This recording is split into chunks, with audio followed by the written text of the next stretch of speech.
Success without fulfillment is the ultimate failure. Like, success is getting what you want.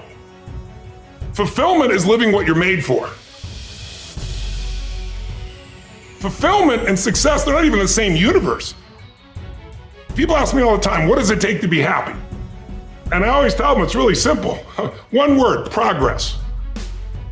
Progress equals happiness. If you keep growing, you're gonna feel alive. And if you keep growing, you're gonna have more to give. It doesn't matter how many statues, Oscars they give you, or Emmys, or how much money you have in the bank. We've all seen people have all those things, and I get the phone call because they're depressed, or somebody commits suicide in that area. It's really an inner game, and I think that's what's missing for us today. Everybody's focusing on the outside world, and how there's a lot of things in the outside world you'll never be able to control. You can influence, but you can't control it. This, your mind, your emotions, your body, you have 100% control over what you do with these things, and that's where the game is won. Win the inner game, then you win the outer game. But a lot of people spent their life trying to win the outer game, they won and they're miserable. Someone can tell you your whole life you're a piece of crap, but you can say, screw you, read between the lines and make your life work. Someone can tell you your whole life you're beautiful, you're intelligent, you're the smartest person in the world, and you don't believe it. Because self-esteem doesn't come from what people say about you. Self-esteem is earned within yourself. It's esteem for yourself, which only comes by doing things that are incredibly difficult, and then your brain goes, this is who I am. You really gotta figure out what you're made for, and nobody knows in the beginning. So you start where you are and you do what's in front of you, do what's next, and you keep growing until you start to discover, hey, this is my real passion. So identity is the number one thing I work to change with people, to expand it. Expand your own sense of who you really are and what you're capable of. And the mindset has to be destroy any limitation and move forward, move forward, move forward. I think passion is the genesis of genius. If you've got enough passion, you're gonna find answers nobody else does. But most people run out of fuel, meaning they get tired, they get exhausted, they get burnt out, they get the law of familiarity. They're around something so much they take it a little bit for granted. And I've managed to see something in myself that I found in every great leader that I've ever respected, and that is, I value intelligence immensely, but I know really smart people can't fight their way out of a paper bag pragmatically, right? What I see as the one common denominator of people that are successful over a lifetime is the sustained hunger. Hunger is the number one factor.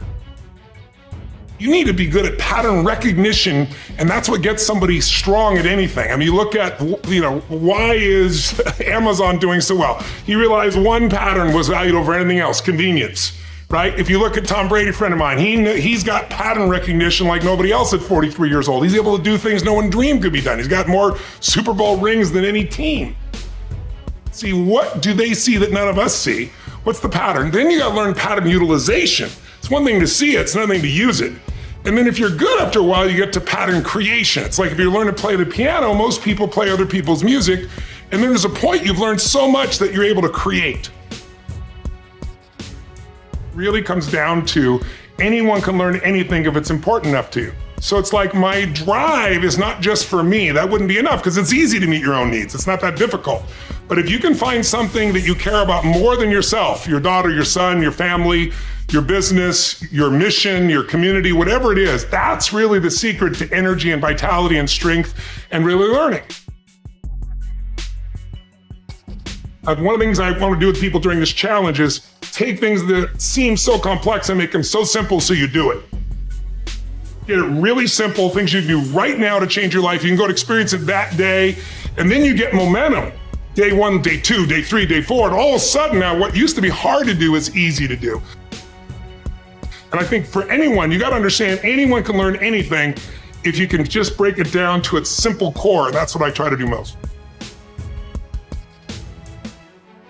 And I'm just not willing to settle for a life without passion and aliveness. That's just like, there's so much to learn, there's so much to grow, there's so much to give, and I'm wired to grow and give. And I think anybody gets wired to grow and give is gonna have a really fulfilling life. It doesn't matter what you choose to do, you're gonna be alive. A year ago, people thought we were coming out of, we got vaccines now, and we're coming out of COVID, and it's going to be all over now, and people are excited. But now, after going through 2 years of this, there's a lot of people now that no longer have a compelling future. Like, people talking about New Year's resolutions, most people don't even have one. Because it's like, they never followed through anyway, right? But at least they had something to look forward to. They're starting to get into learned helplessness. Learned helplessness is when something is so bad over and over again, you start thinking the problem's permanent. No problem is permanent. Or you start thinking the problem's pervasive because I haven't handled my finances, my whole world's over. Or because my relationship's bad, my whole world's over.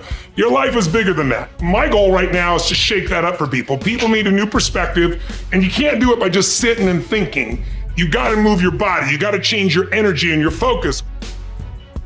But if I get you into a higher state of being, mentally, emotionally, physically, then all of a sudden you start remembering who you are and you start coming up with answers that you never even thought were possible before.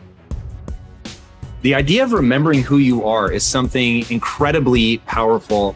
There was a Batman cartoon where he gets amnesia and he gets put in like a camp, basically, a work camp, and he can't get out. And he feels stuck and weak and, afraid. And then something happens, I don't remember what, triggers his memory. And he remembers that he's Batman. Just in remembering that he's Batman, he then takes the actions to fight his way out. And look, I know it's a cartoon, but that has always resonated with me. And whenever I'm feeling anxious about something, I always tell myself, remember who you are. But you're really talking about the most important concept in lasting change, identity. We all define ourselves in certain ways. So you start where you are and you do what's in front of you, do what's next, and you keep growing until you start to discover, hey, this is my real passion. And it can change. People go for 5, 6, 7 years, and then they usually question their business, their career, their body, their relationships. And then one of two things happens. They change direction and feel renewed, or they go, no, I got a great deal here. What the hell's wrong with me? And they recommit and they get stronger. But that's life. And if you don't grow, I don't give a damn how much you got going for you, you're going to be miserable. I think as early on, I realized that, one of the things you have to understand about life is everything changes and everything ends. And that kind of sounds heavy on the front end, but it's a truth. If everything changes and everything ends, number one, it should make you appreciate what you have right now. And then my view is what's next is always better. If I make it so, it's my job to make it so.